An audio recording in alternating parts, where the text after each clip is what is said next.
This video is brought to you by Nebula. On Sunday, France's veteran leftist leader Jean-Luc Mélenchon accused his left-of-centre allies in the Socialist Party of a, quote, profound betrayal after the Socialists opted to throw a lifeline to France's latest government by not supporting Mélenchon's party's attempt to topple it last week. The tension between the two nominally allied parties means that the period of relative unity on the left could be giving way to a time of division, again. So in this video, we're going to explain the state of the French left, why its fragile unity appears to be fracturing, whether it's good news for President Macron, and what it means for the future.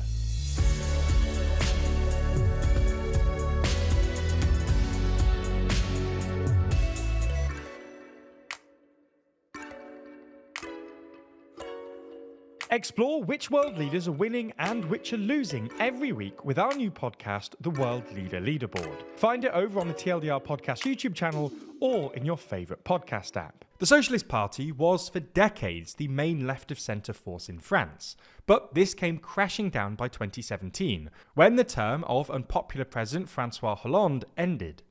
At the 2017 presidential election, the Socialist Party's candidate received a meagre 6% of the vote in the first round, coming in fifth place behind France Unbowed's Jean-Luc Mélenchon, who won nearly 20%.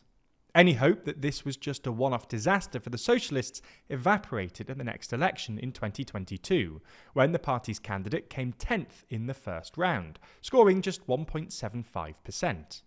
Meanwhile, Mélenchon won nearly 22%, narrowly missing out on making it to the runoff.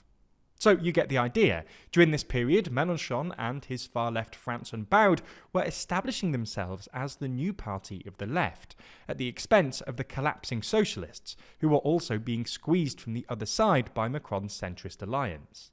Mélenchon aimed to use this newfound momentum at the subsequent legislative election in June 2022, ahead of which he declared himself a candidate for Prime Minister. Not that that's really a thing, and the main left-of-centre parties, having seen the damaging impact of left-wing vote splitting, agreed to form an electoral alliance, called NUPES, which stood on a common platform and would have pushed to make Mélenchon Prime Minister had they won. Ultimately, NUPES did pretty well, winning the second most seats and helping to deny President Macron's alliance a majority. But the alliance wasn't exactly a happy marriage, with the main tension being between the centre-left Socialists and far-left France Unbowed, under the firebrand leadership of Mélenchon. Divisions over Ukraine, parliamentary strategy, and serious personality clashes with Mélenchon made NUPES pretty fragile, and it effectively collapsed in late 2023, when the Socialists suspended their participation in the alliance over Mélenchon's refusal to describe Hamas as a terrorist group in the aftermath of the October 7th attack. For the Socialists, allying themselves to Mélenchon and France Unbowed was no longer seen as being in their favour. Then, in a sign that the Socialists might have at least some wind in their sails, they performed surprisingly well at the 2024 European elections, actually beating France Unbowed. But President Macron's subsequent calling of a snap legislative election pushed the main left-wing parties to, once again, join forces in the hope of defeating the surging far-right national rally. They formed the New Popular Front, or NFP, which comprised France Unbowed, the Socialists, Greens, and Communists. It proved a success, as the NFP ended up as the largest alliance in a deadlocked National Assembly. The balance of power in the NFP is different to what it had been in NUPES, though. For starters, while France Unbowed is still the largest party in the NFP, the Socialists, and also the Greens, make up a considerably larger proportion of the NFP's seats than they did of NUPES. And ahead of last year's snap legislative election, the leaders of the Socialist, Green and Communist parties made clear that the NFP, which was campaigning on a joint platform, was not campaigning to make Mélenchon Prime Minister. Anyway, through the political turmoil that followed last year's inconclusive legislative election, the NFP held firm.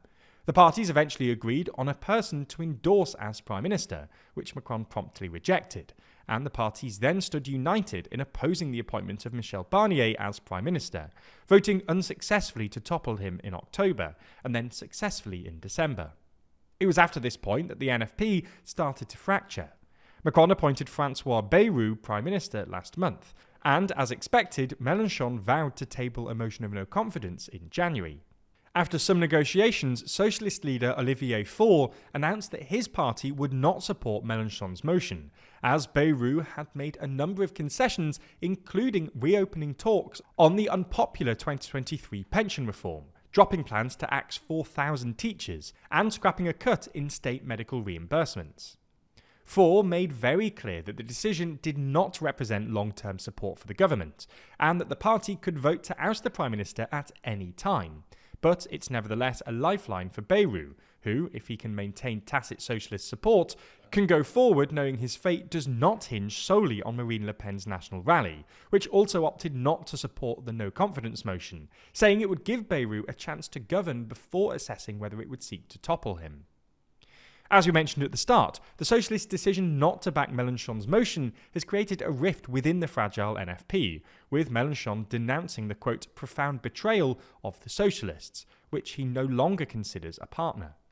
He said it will be a definitive break in the alliance if the Socialists end up voting in favour of the budget later this month, rather than supporting a no-confidence motion.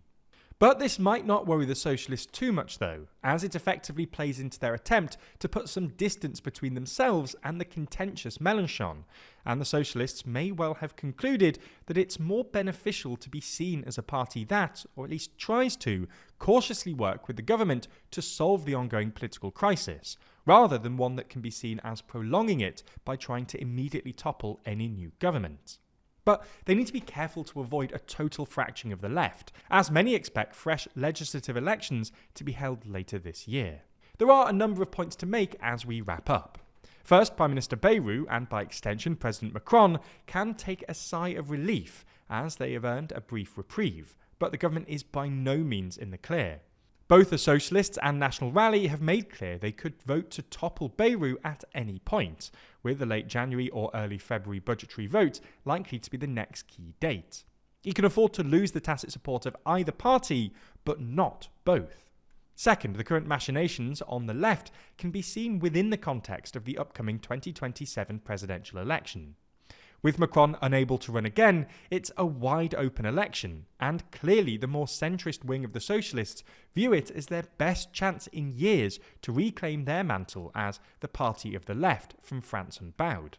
The risk for the left in 2027 is that it could once again go into a presidential election divided, with vote splitting denying a left-of-centre candidate a place in the runoff for a third election in a row. Like a lot of things, this whole situation is very much in a state of flux. With us entering a new year and Trump re-entering the White House, well, the world has felt more stable, hasn't it? Every day we're faced with weird headlines, from Trump's attempts to take over Canada and Elon's wild ride in Europe, or even Trump trying to swap New Jersey for a shiny Charizard on the playground. Okay, that last one might not be real, but we do dive into the chaotic world of US politics in our series WTF USA. That's our series where we explain everything that's happened across the pond in the land of the free. Because while the election might be over, with Trump in the Oval Office, the number of WTF moments only looks likely to increase. Unlike some of our other more serious videos, the tone of WTF USA is more light-hearted, and takes something of an irreverent look at what's going on. If you're interested, WTF can be found exclusively on Nebula. Now, if you didn't know, Nebula is an independent, creator-owned streaming platform that specialises in thoughtful content. Over there, you can find creators like Wendover Productions, Real Life Law, and Legal Eagle, with many of them releasing their very own original series on the platform. We're super proud of WTF USA, and we hope that with your support, we'll be able to make other interesting, weird, and entertaining series with Nebula in the future. So signing up genuinely helps TLDR to grow and expand. You can also watch every normal TLDR video on Nebula ad-free, and in some instances before they land on YouTube. If you're not a member already, click our link in the description to get 40% off. We really hope you check out the series, and as always, thanks for your support.